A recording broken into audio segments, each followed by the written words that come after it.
Yeah, this video tutorial looks at the mathematical strand of networks, and more specifically, we're going to focus our understanding on maximum flow. So basically, maximum flow is the most efficient flow, or the amount of flow that would go through a network from a source, which is the starting node, so it's important to understand the terminology, a source to the sink, and the sink is basically the end node. So in our diagram of maximum flow, the arcs are labeled with their maximum flow rate. All right, so this is also known as the capacity, and there's a good example of it there. All right, so if we look at this diagram, it's an example of a network flow that represents traffic along a series of roads. And the capacities of the amount of people on those roads are given in cars per minute. So it says here, notice that 20 cars per minute can flow in and out of node A. So we've got 20 in and we've got 20 out. So there's no barrier. So that means basically that road is flowing smoothly and consistently. However, if you look at the source to node B, it says 35 cars are going in to node B, but only 25 are coming out. All right. So that means that potentially there might be merging of lanes or roadworks, and this basically helps us to understand that the maximum flow to the sink or to the end node is we've got 20 here and we've got 25 there, which gives us a total of 45 cars per minute getting through A and B. Now, in order to find the maximum flow of a network, we can use the exhaustion of path algorithm. So basically we pick a route in the network and we find the arc along it with the smallest capacity. We record this number as the maximum flow along that particular path or that particular route, and we subtract this amount from the number of capacities of every path along that route or every connection. All right, these new numbers represent how much capacity is left along those particular parts. We repeat this for all of the remaining routes, and then we are able to add the maximum flow rates in order to find the maximum flow of the network. Now, we're going to go through an example of this in a minute, and hopefully that'll give you a bit better idea of how to do this. So let's have a look at our example. It says find the maximum flow from the source to the sink through the pipe network shown. All right, so these are liters per minute. So we're going to do our first path. So our first path looks from A to B and then B to E. All right, so this is a particular example we're looking at. All right, now the maximum flow out of 21 and 17 is in fact 17. So what that means is if we take that maximum flow number from both our paths, so we have 17 takes 17, which gives us 0. That's how we get this. And we have 21 takes 17. That's how we get 4. All right. So what that actually means is, in our diagram, this 21, all right, 17 of it is going down the BE route. That means that 4 is left over to go down the other route, all right, which would be the BC route. Okay, so this 21 is now divided up into 4 and 17. 17 going off this way, 4 left to go down here. So the new capacity, all right, the new capacity here is now 4.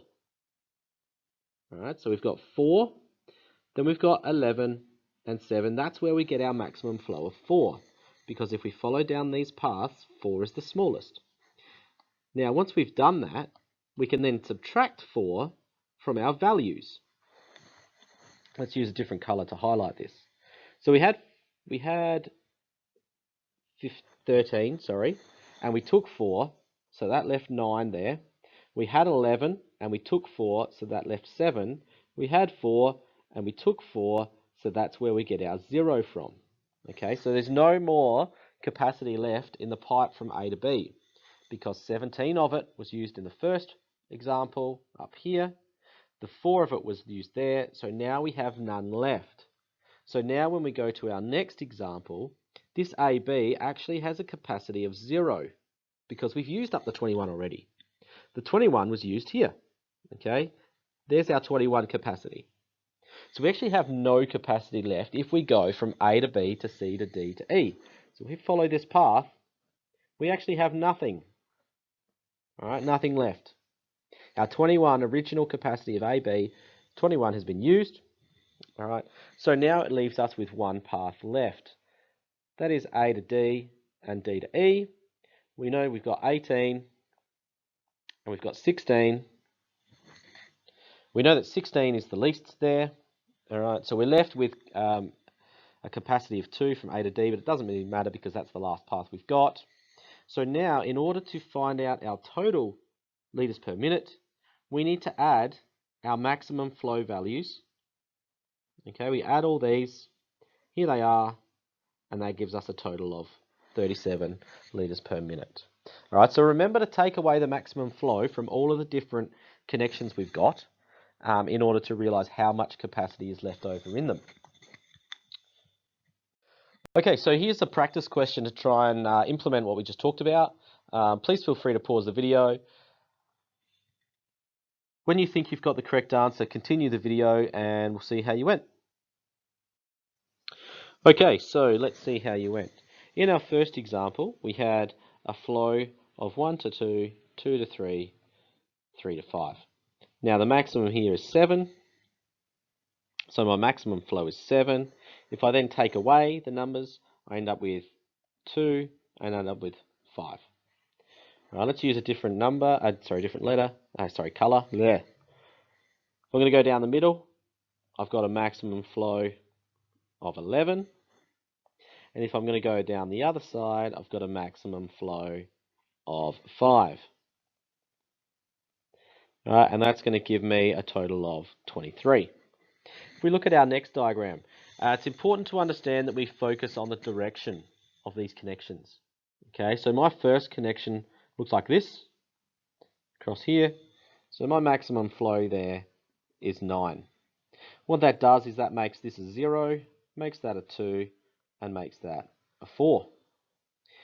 If I'm looking at my next connection, I've got to go this way, up, across, down, and through, following the arrows.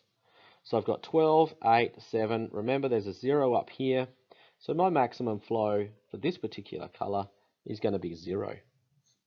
My next flow is going to look like this, 12, 8, 10. Now my maximum flow there is going to be 8, which is then going to give this an answer of 2, this an answer of 0, and this a total of 4. So then if I go to use my last example, I've got a 4 and a 15. My maximum flow is going to be 4. This is going to give me a total of 21. Okay, so it's important to follow the arrows if they are given to you.